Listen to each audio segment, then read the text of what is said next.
Sondra London, our guest for the remainder of the show. Good Little Soldiers is the name of the book. You can find more information at goodlittlesoldiers.com.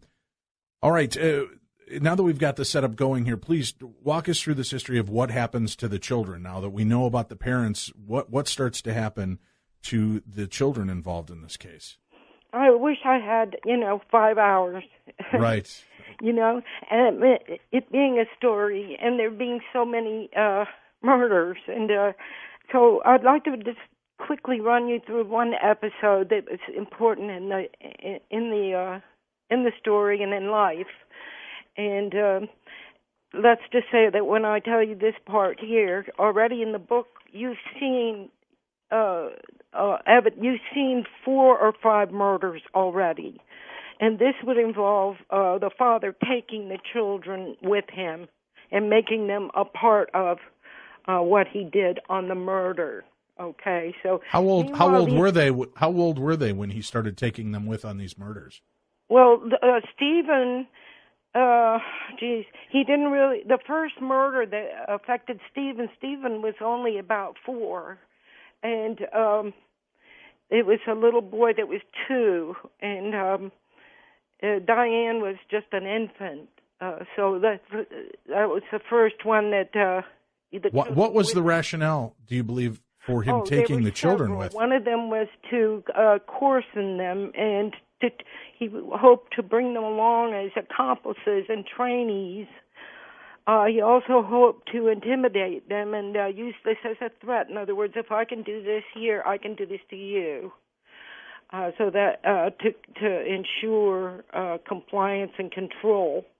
But he was always like he was giving a class or something. Now, you always do this, you always do that, and the 2 children were quite different. Dianne had her own pattern, but Stephen, 3 years older, was very assertive and resisted his father and fought with him quite a lot. And it became Stephen's mission to want to get him stopped and to gather information against him and turn him in and tell him so maybe someone will make him stop. And in this mission, he enlisted Dianne and told her, you have to help me. You're good at remembering things. You have to remember everything.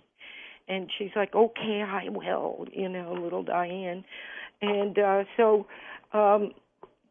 coming forward to the episode I'm going to tell you here, and this is the episode where Dianne did tell. She told. Okay, first of all, we've got a powerful programming of don't tell. You understand that part. The other part is you want to tell. And both of these have a program built into them for Dianne, and I'm sure for Stephen, which is if you tell, someone will die.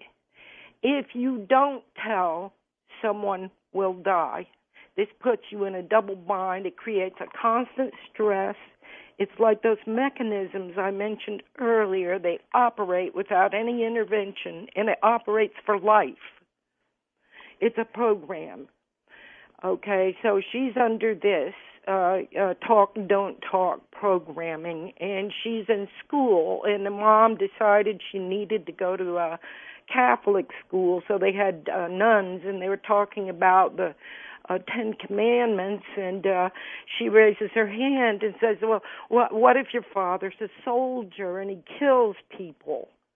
And the nuns fight back, and they say, well, of course they have to go to confession, but God forgives them. And then she comes back, well, what if he kills people when there's not a war? And the nun's like, well, soldiers have to kill. It's their job. And then she won't stop. What if a soldier kills women and children? And then the nun calls a recess and pulls her and tells her she has to forgive her father, stop worrying. And then Dianne says, he kills women, he kills children, and I've watched him do it. And then a nun says, no. And she's like, I've seen him torture them. This cannot be true. I've watched him bury them. No, you're lying. I know where they're buried. So sister grabs her and they say, we're going to see father. Have you got any brothers and sisters in this school? Yes, I have Stephen. So go get Stephen. And they bring her and they bring Stephen into father's office, and father's there, and he say, oh, God, they tell me you're disturbed. And of course your father's a good soldier. We straight on that. And she just looks him in the eye and says, my father kills children. I've watched him. And father screams, no, you have not. And he finally he says to Stephen, do something with her. She's your sister. And Stephen finally turns to her and he says, she's telling the truth. And he says, get him out of here. Call their parents. So Mom. Wait a minute. So these two children just admit of what they've seen in the first responses, send them home to those same parents? It's not just the first when it goes on. This is what the book is about. This entire book is about trying to report this. And so Mom picks her up and says, okay, we won't tell Dad. And so for a while everything's quiet. But what happened is the priest told the army and the army told Dad. And Dad dragged her and Stephen out of bed in the middle of the night, marched him out into the woods where he built a fire. And he had Diane's teddy bear, her stiff bear that was her closest confidant and took care of her, and that she loved as she wanted to be loved. And he had him there on the edge of the fire, and he was starting to smolder.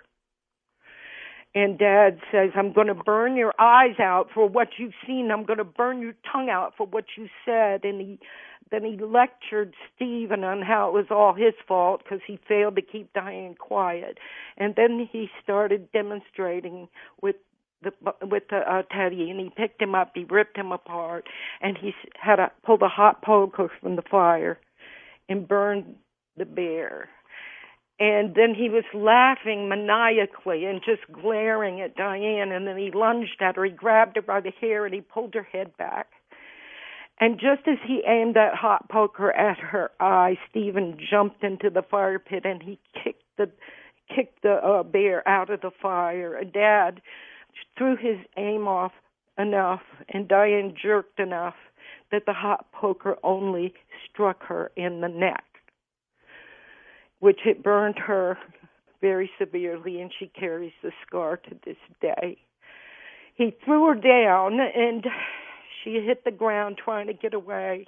Stephen took off one way. She took off another. She commented to me about this just yesterday, that was the training from the program, to go in different directions. And she pulled herself up, and then he hit her on the back of the skull with a shovel and knocked her out. And she was left there in the leaves, in the woods, left for dead. The father covered her up with brush and left her there, and she was there for 16 hours. Oh. Stephen had run off and gone home. Dad went away. And finally she realized she was alive, and it was time for dinner, and so she came home. And Mom was shocked to see her, and you better stop running off in the woods like that. It just upsets your father. You could get hurt doing that. Okay, she's walking up with this gross wound on her neck. She's filthy. She's been out all night and all day, and she looks like a corpse. And the abuse she gets from her mother is that Dad's really going to be mad.